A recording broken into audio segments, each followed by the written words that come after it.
Bonjour à tous. Avant de commencer sur ce nouvel épisode du podcast, si vous souhaitez nous soutenir, vous pouvez déjà dans un premier temps utiliser directement notre code stratège sur le site NutriPure. Ce sont les meilleurs compléments et la meilleure supplémentation qu'on peut recommander à nos athlètes et qu'on utilise également pour nous-mêmes.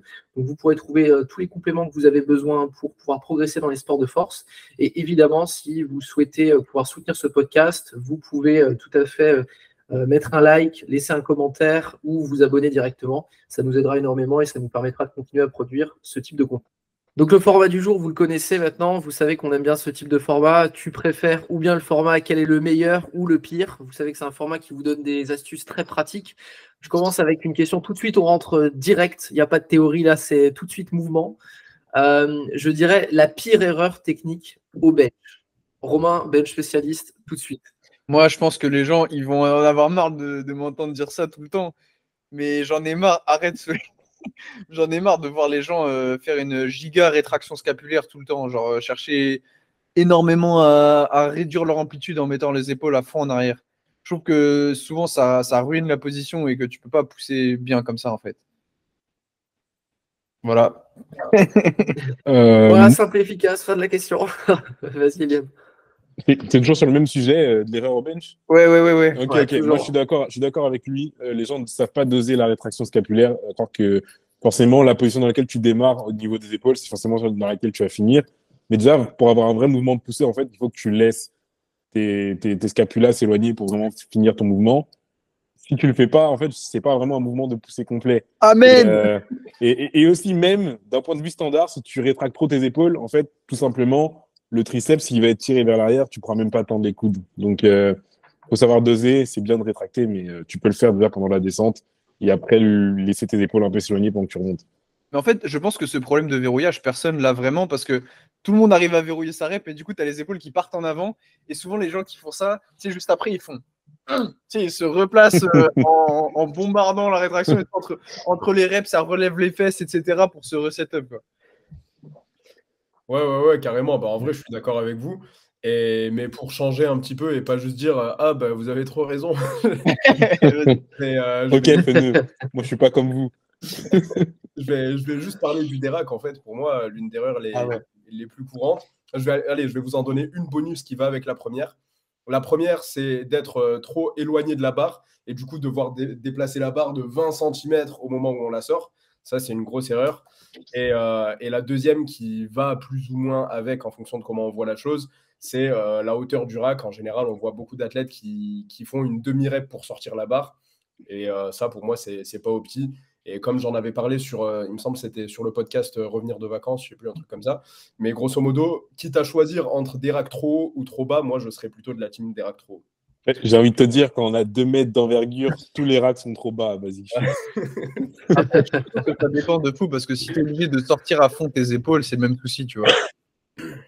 Comment ? Je pense que ça dépend aussi parce que si vraiment le rack est trop haut, en mode tu es obligé de sortir tes épaules pour dérack la barre, je trouve que c'est vraiment chaud, tu vois. Ouais, je sais pas, c'est quelque chose que j'ai expérimenté. En fait, quand tu as les épaules sorties avec la barre, eh ben, ça t'aide à les rentrer justement. Ah, mec, moi je fais la guerre à mes athlètes pour pas qu'ils fassent ça. Moi, je suis d'accord que tu peux replacer tes épaules un peu, même avec la barre sortie, mais c'est quand même limité, genre. Il y a des trucs que tu peux pas rattraper. Là, on parle du moins pire, de toute manière. Ouais, c'est sûr. En fait, il parle d'avoir la barre dans le museau ou vraiment. Ouais, je suis d'accord. Je partage. Vous avez trop raison, les gars. Merci pour vos tips. Non, vous avez les meilleurs tips. T'es obligé d'en donner. La pire erreur, moi, je pense, c'est de compter trop sur le leg drive. En fait, c'est pas une erreur dans l'absolu. Ah. Mais en fait, il y a des gars, ils oublient en fait que c'est un lift haut du corps, je crois. Let's go.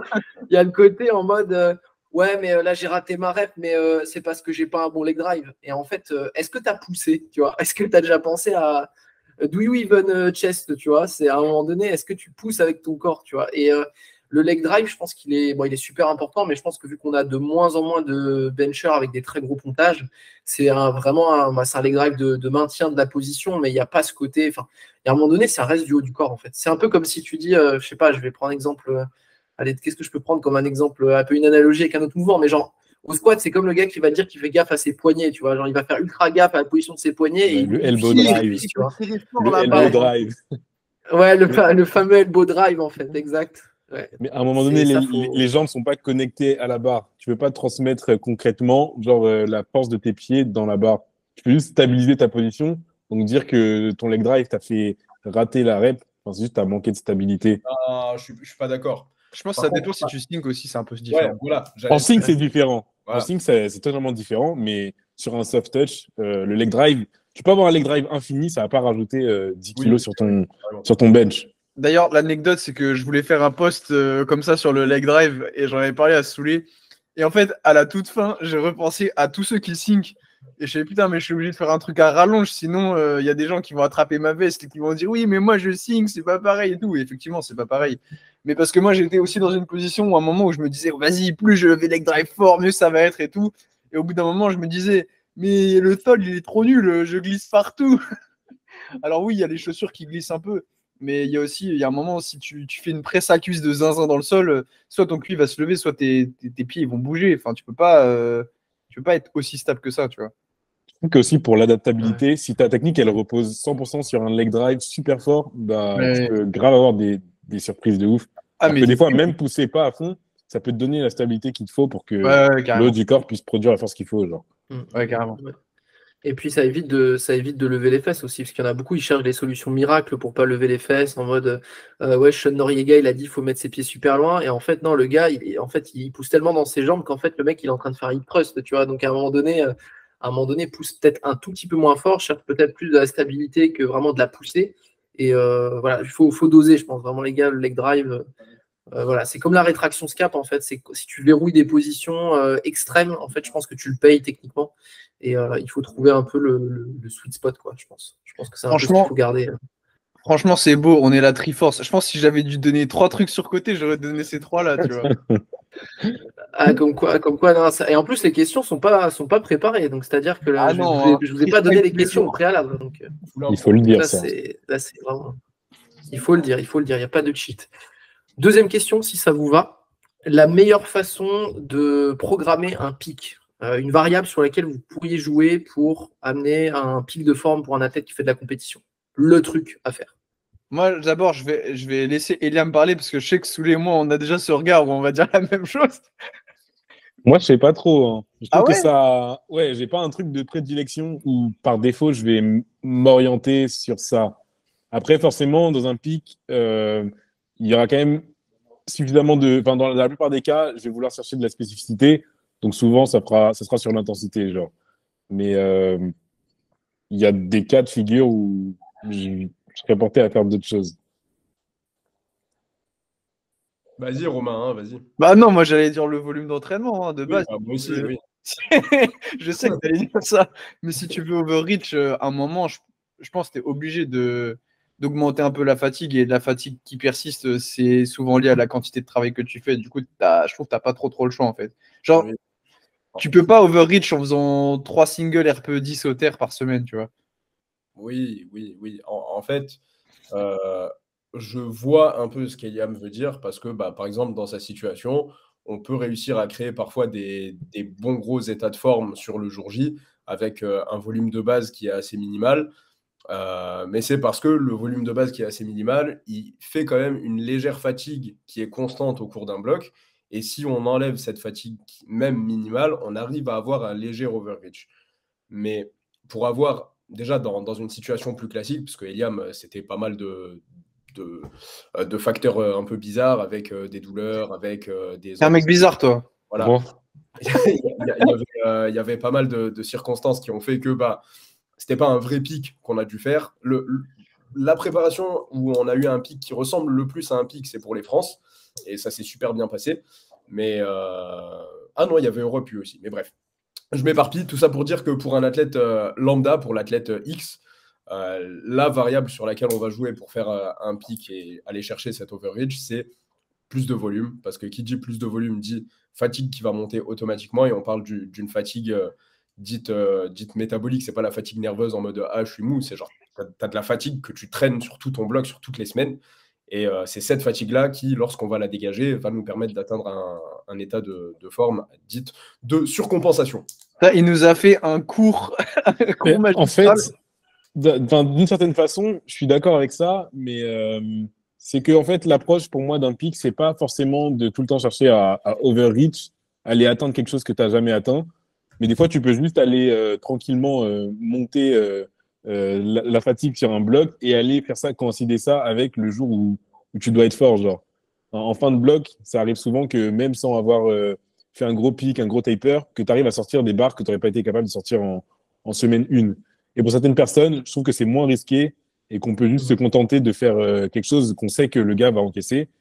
Peut-être qu'on aura moins de surprises sur l'état de forme le jour J, mais on a aussi moins de chances de faire trop et de faire que le gars il soit pas capable. Ouais, mais du coup, t'es même pas c'est pas un pic en fait. Ouais, c'est ça. Enfin, t'es quasiment pas sur un. Pour moi, en fait, le pic, plus il est agressif, plus il y a de chances que ça foire en fait. Dans le sens où enfin, tu peux surcompenser hyper fort, mais en fait, le gars, c'est pile ou face. Soit le jour J, ça va être un monstre, soit vraiment, il va arriver et son taper, il sera pas terminé, ou tu vois. Ouais, en gros, je pense qu'on est tous d'accord. De toute manière, bah, si on en est tous là assis aujourd'hui à discuter de ça, c'est qu'on est d'accord, puisqu'on est dans Bah non, sinon on discuterait pas. Mais oui, maître. En fait, juste, ça dépend de la définition de picking. Je pense qu'Eliam, il voit plus ça en mode comment préparer une compétition. Et dans ce cas-là, je suis d'accord que parfois, ça peut être plus worth d'aller chercher un état de forme stable et fiable et sans grosse surcompensation. Mais là, puisque la question était posée sur le picking à proprement parler, c'est pour ça que Romain et moi, on s'est plus aiguillés. D'accord, je suis d'accord avec vous. Mais je voulais juste dire que c'était pas forcément la seule approche pour être prêt à un jour J. Je me suis dit, il veut faire son hipster comme Soulé, il veut juste pas être d'accord. Et moi, je fais jamais le hipster. C'est toi qui les dis. Et le mec est gris, après, il fait un cours magistral. Non, c'était une bonne réponse. Je pense qu'on est à peu près tous d'accord là-dessus. Mais oui, je suis d'accord avec toi aussi, Eliam, sur le fait qu'en fait, le côté picking, c'est que ça te demande aussi, à mon sens, il y a un plus grand risque en fait. C'est que, tu vois, high risk, high reward. Tu vois, c'est le truc un peu en mode. En fait, c'est pas dur de faire un bloc qui est prédictible ou un truc où tu sais que le gars il va tomber sur un good day, tu vois, sur le jour SBD. Ça, bon, c'est pas trop difficile, je veux dire, globalement, si t'as fait un ou deux blocs, tu le sais. Mais le pic, en fait, c'est comme disait Robin, c'est vraiment le truc où si tu fais une connerie, en fait, bah, le gars, il peut ne pas à récupérer, en fait. Donc il arrive le jour de la comp et bah, il n'est pas. Enfin, si tu fais ça au hasard, hein, je parle si tu traques tes données, normalement il n'y a pas de surprise. Oui, il est désentraîné. Ouais, moi je pense que en fait, je pense qu'il y a souvent un peu il y a un peu souvent les deux en fait. Je trouve il y a le désentraînement où vraiment le gars qui est trop fatigué, quoi. Et ça, on en discute pas mal sur les formations aussi de comment faire pick et comment faire taper à mouvement, parce que tu peux pas faire en fait, tu peux pas faire la même chose avec tous les mouvements, quoi. Le truc un peu à l'ancienne, tu fais ton opener le lundi. Le mercredi, le last warm-up et le samedi, c'est parti. Au bench, je suis pas sûr, quoi. Vraiment, non, la vraie méta, c'est de se reposer toute la semaine. Comme ça, tu es en pleine forme. Ouais. Si tu veux générer plus de fatigue pendant le picking, ce que je te recommande, c'est de réduire tes heures de sommeil. L'anti-taper. Mais du coup, ouais, juste petit bonus avant qu'on passe à la question suivante. Je pense que ce qu'Eliam m'a dit, c'est intéressant aussi dans le sens où on voit la majorité des pickings qui sont foirés, on va pas se mentir. Plein de fois en compétition, on voit des athlètes arriver avec une bonne prep sous les jambes, des PR qui sont tombés, etc. Et le jour J, ils sont déçus. Mid didn't go as planned, etc. Donc, pour un athlète qui, disons, soit n'est pas coaché, soit a un coach qui est en début de pratique, qui cherche à gagner en expérience, etc. Grosso modo, si les deux ne sont pas sûrs de leur karaté, vaut mieux partir sur un truc safe. Et après, si jamais on est un petit peu plus dans l'expérience, on a plus de données, que le coach est plus sûr de ce qu'il fait, il a déjà bossé avec cette personne-là, etc. Là, on peut plus tendre vers un picking dit risqué, mais qui au final, dans les faits, ne sera pas risqué puisque tu sais sur quoi tu te bases. Moi, je vais te donner un free tips. C'est pour savoir un peu comment tu peux réagir au taper. C'est de voir comment tu te sens après une semaine de déload. Parce qu'il y a beaucoup de gens qui, après une semaine de déload, ils vont se sentir bien gaze. Et c'est mon cas, par exemple, sur certains mouvements. Et à l'inverse, il y en a qui vont se sentir super fort. Donc, ça peut aussi dire à quel point il faut que ton taper il soit agressif ou pas. Donc, est-ce que tu passes de, je sais pas, 20 séries de bench à 5 séries de bench? Il y a peu de chance, tu vois, mais peut-être qu'une strat comme ça, sur le deadlift, ça a plus de chances de marcher, surtout si le deadlift est relativement instinctif, que tu respires, que tu regardes le ciel et que tu agrippes la barre de toutes tes forces. Tu vois. No joke, après une semaine d'arrêt après les France, je pense que j'étais plus fort qu'aux France au deadlift. Tu vois, ça m'étonne même pas. Ça m'étonne même pas. Donc, moralité, en fait, Eliam va faire du terre une fois par an aux France. Et après, sur le reste, bah, c'est son super pouvoir qui est activé. Après, c'est Dieu qui donne. C'est quoi l'opener? Oh, je sais pas, on va voir. Tu vois, c'est pas mal. Je vous propose troisième question, les gars, si ça vous va. On a parlé donc de picking. Forcément, je vais avoir une question pour ce qui s'enchaîne. La plus grosse erreur post-meet que vous voyez chez des athlètes, des choses qu'ils font, qu'ils ne devraient pas faire, ou des choses qu'ils ne font pas, qu'ils devraient faire. Eliam, c'est parti.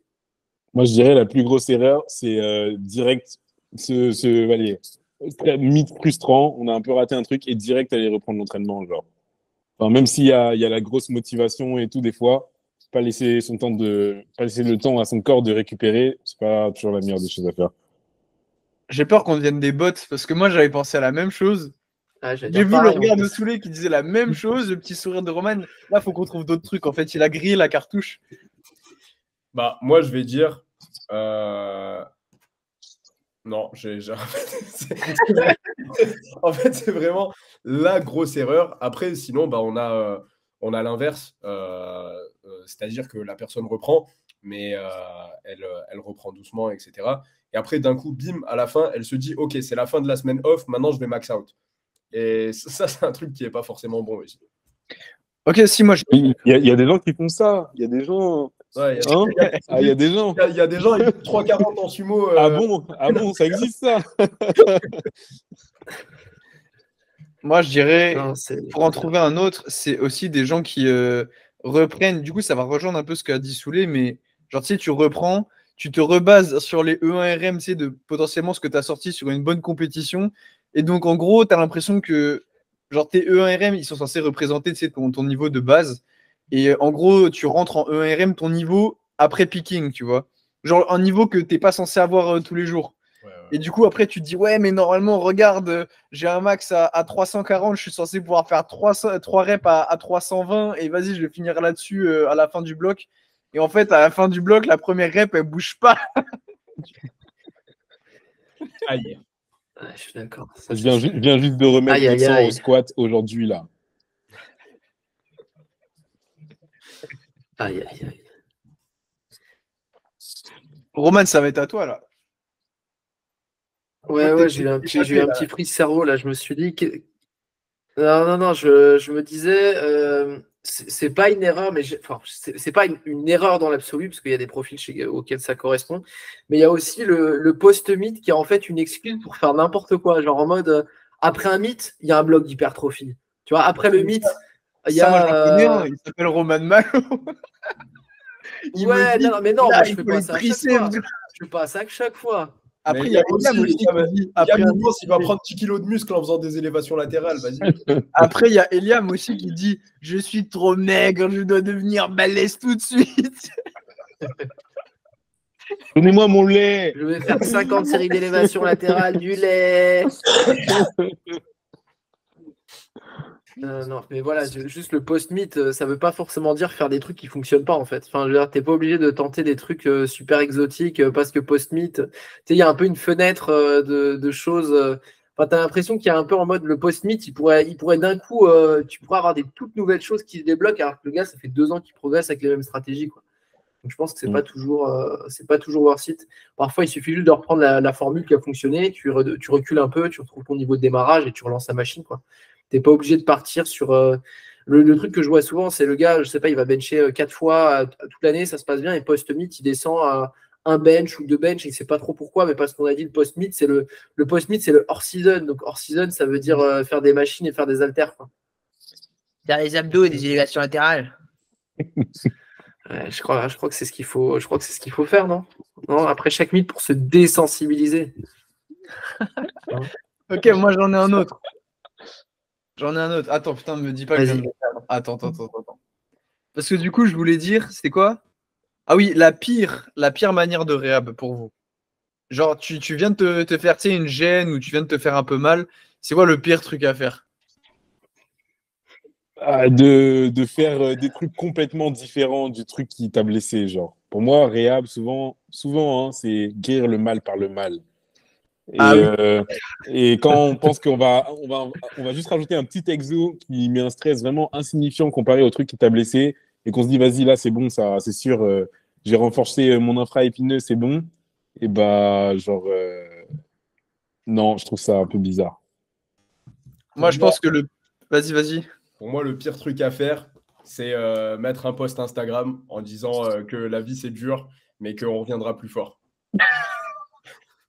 Mais ça, c'est pas une méthode de réhab, ça, je crois. Il y en a plein irréables comme ça. Hein.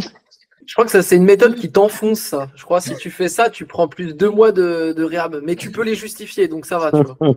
Mais moi, j'ai pas fait de post et pourtant, Et pourtant, ça a mis 4 ans. Hein. pourtant j'ai eu des gosses et un crédit depuis. Hein. Imagine si tu avais fait un post, Romain. Imagine. Ça se trouve, tu serais champion du monde aujourd'hui. Hein. J'en aurais pris pour 20 ans, là, c'est bon. Moi, je pense que le pire truc, c'est de rien faire. Vraiment, juste attends, tu dis, ah, quand j'arrête d'en faire, j'ai pas mal. Et du coup, tu te dis, let's go, j'ai plus mal, on y retourne. C'est le pire.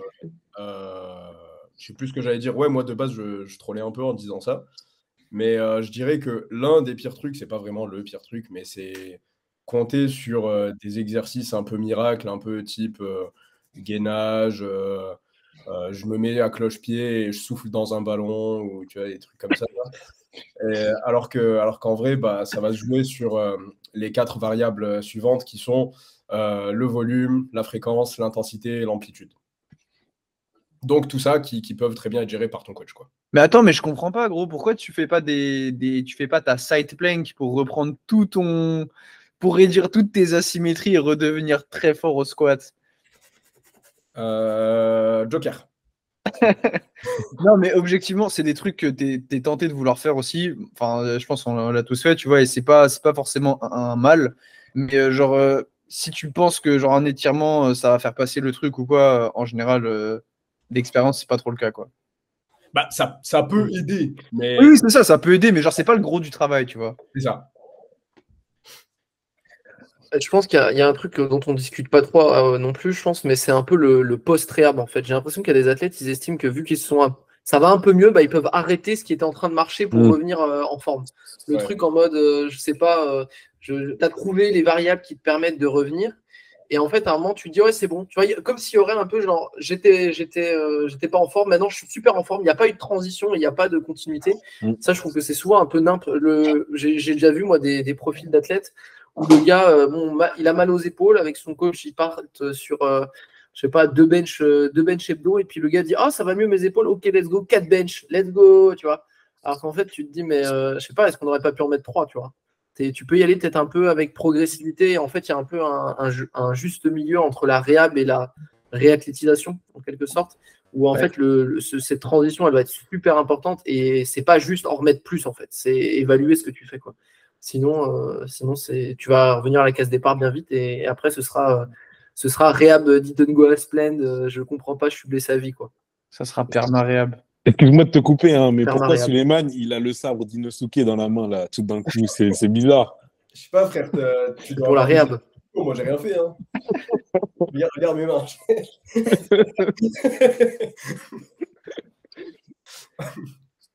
Je vous propose une dernière petite question, si vous voulez finir. Comme ça, on clôture sur une petite question. J'avais une question sur la réhab aussi, donc Romain m'a précédé. J'avais une question sur la pire erreur de programmation dans l'absolu que vous avez vue quand vous avez travaillé avec des athlètes. Programmation au sens large, hein. Ça peut être street lifter, power lifter, sur les mouvements, sur tout. Le truc que vous vous dites, ah ouais, je comprends pas, ou pourquoi il fait ça, quoi. Attends, comment ça? Moi, j'ai besoin d'un peu de précision sur la question, s'il vous plaît, monsieur le professeur. Je te donne un exemple. Moi, j'allais dire les athlètes qui en font trop. Tu vois, genre, pour moi, c'est un exemple de progrès où, en fait, la méta est pas bonne. Tu vois, il y a le côté, le gars, il veut en faire trop. Tu vois, typiquement le power builder. Tu vois, il veut être Mister Olympia, strongman, crossfitter, bodybuilder. Donc, il fait 12 exercices par séance. Tu vois, le plus c'est mieux. Tu vois.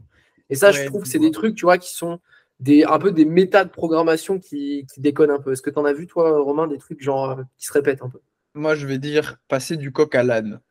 Ne pas avoir de continuité d'un bloc à un autre et genre changer trop de trucs, il n'y a pas vraiment de liaison qui se fasse. Alors que, en fait, il y en a, je pense, ils cherchent trop de variété. Donc, je comprends que la variété, ça soit quelque chose qui soit important pour driver l'adhérence, prendre plaisir à l'entraînement, etc. Mais la force athlétique et le street lifting, d'ailleurs, c'est des disciplines où il faut spam. Il faut tryhard, en fait. Il faut refaire les mêmes mouvements, les refaire encore et encore, etc. pour bien les maîtriser techniquement, accumuler du volume, etc. Et la solution, c'est pas de changer de format ou de changer de variation ou de changer de volume hebdomadaire tous les blocs. La méta, entre guillemets, c'est de choper un truc qui convient et de faire des petits incréments au fur et à mesure du temps. Et c'est ça qui, à terme, fait des grosses progressions parce que il y a plein de mecs qui arrivent à progresser très vite d'un coup. Enfin, plein de mecs. Il y a des mecs qui arrivent à progresser plus vite d'un coup. Tu sais, ils gagnent 10-15 kilos sur un mouvement en un bloc. Et ils disent, ah, trop bien, etc. Et en fait, il n'y a pas de continuité. Tu vois, après, c'est 15 et c'est 0, 0, 0. Donc, en fait, ils ont l'impression qu'ils ont pris 15 kilos en un bloc. Mais en fait, ils ont pris 15 kilos et derrière, pendant 6 mois, leur bench, il n'a pas bougé, par exemple. Tu vois. Ouais. Ah, je vous ai bouffé, là. Hein. Là, tu m'as coupé l'herbe sous le pied, carrément. Moi, franchement, la pire erreur que je vois dans ta question, Roman, c'était au niveau de la programmation ou aussi au niveau des habitudes. Ouais, prog. Non, disons prog, parce que mauvaise habitude, je pense qu'il y en a plein et ça sera une prochaine question. Me grille pas la question. Ce sera prochaine question. Exact. Ouais, au niveau de la programmation, Romain, en vrai, il a donné une grosse partie de la réponse, je pense. Après, on connaît un petit peu les streetlifters qui sont très, très chauds sur le haut du corps et un peu frileux sur le bas du corps. Par exemple, j'en parlais encore hier avec Raoul, mais j'avais programmé, je sais plus, un 4x6 au squat à Franzi, et il m'a dit oh, tu veux le tuer 4x6? Je lui ai dit ouais, mais gros, moi, quand tu me dis tu veux le tuer, je repense au 6x7 à 75% que j'ai fait cet été, tu vois. Je pense pas à un 4x6. Donc, les standards de difficulté, etc., au niveau des jambes, c'est pas trop les mêmes. Et je pense que les streetlifters, ils devraient arrêter de se sous-estimer sur ce qu'ils peuvent faire au niveau des jambes. Et derrière, c'est ça qui va drive le niveau, déjà leur toto, pardon, mais aussi le niveau global du streetlifting français vers le haut. Parce que on sait que là, actuellement, les têtes d'affiche, c'est la plupart des boucs qui viennent de la calisthénie, donc qui ont un très très gros haut du corps, mais qui ont encore un peu de marge de progression sur le squat. Une fois que ces athlètes-là auront bien progressé au squat, et pas nécessairement qu'ils aient un niveau de powerlifter, mais qu'ils aient un niveau, disons, correct, même pour un powerlifter, à partir de là, ça va commencer à verrouiller un peu les catégories. Et ce ne sera plus un sport dit non compétitif ou facile d'accès, tu vois. Et c'est un peu ça qui les fait rager. Donc, la boucle est bouclée. Arrêtez de travailler les jambes comme des lopettes et après, ça montera. Ah oui, hein. Là, il n'a pas été par 4 chemins. Là. Il s'est fait 10 ennemis en 2 phrases. Hein. Voilà. C'est pour ça le sabre. Il est armé. Eliam, tu conclus sur cette question. Je t'écoute. Moi, je suis très d'accord avec Romain. Hein. C'est vraiment le fait d'être trop changeant et sans vraiment savoir pourquoi, en fait. On a un système qui fonctionne et tout, et de forcément vouloir changer parce qu'il faut changer quelque chose et tout, alors que des fois, il faut... la force athlétique, c'est un sport, genre, il y a une grosse partie de skill, genre, de juste pratiquer la même chose. Et c'est pas forcément très attrayant de dire ça, mais ouais, je suis vraiment d'accord. Des fois, il faut juste, quand on a trouvé la recette, il faut juste la répéter et attendre qu'il y ait vraiment quelque chose qui peut-être ne marche plus avant de se dire, vas-y, là, je vais changer ça et réagir à peut-être ce qui se passe. Je suis d'accord. Je propose que je pense que c'est une bonne conclusion et puis on s'accorde.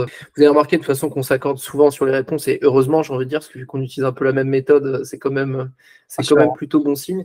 Mais je pense que ce genre de format, ça permet d'avoir des choses très applicables et j'espère évidemment que ce type de format vous plaît. Ça change un peu de l'habitude de ce qu'on a à faire et puis on aura l'occasion de prolonger ce format, bien évidemment. Merci à tous pour votre écoute pour ce nouvel épisode du podcast. Comme d'habitude, si vous souhaitez travailler avec nous, vous trouverez l'ensemble des informations directement sur Instagram. Vous pouvez, si vous souhaitez, prendre rendez-vous directement sur notre lien Calendly pour qu'on puisse discuter ensemble des stratégies les plus adaptées pour sortir de la stagnation, relancer un progrès ou tout simplement, si vous avez un sujet que vous aimeriez aborder sur lequel on pourrait vous apporter notre expertise, vous pouvez directement réserver et on se fera évidemment un grand plaisir de vous aider.